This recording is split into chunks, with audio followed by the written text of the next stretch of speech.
In this project, I will be replacing the glass on my garage door that my children decided to break during the pandemic. Someone decided it was a wise idea to play tennis or throw a ball in the garage, and so they broke one, and then later on down the line, they broke another one. So I ended up going to Home Depot, and I purchased some plexiglass and went right to work.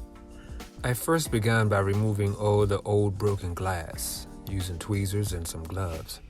Once I was done with that, I knew that the measurements of the windows that I needed to cut out were 10-inch by 13-inch. I also used a plexiglass cutter to cut all my shapes out. I cut out all the windows that I was gonna need because I decided to replace all the windows instead of just replacing the two that were broken.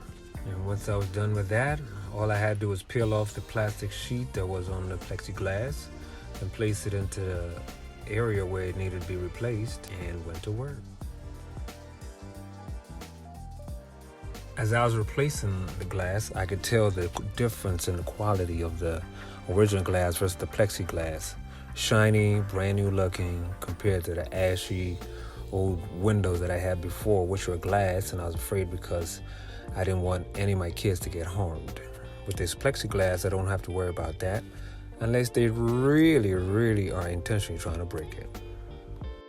The process of replacing the old glass was all the same. Remove the original one, take the screws out, and bring the plexiglass in, install it, and put the screws back in, and voila, job done.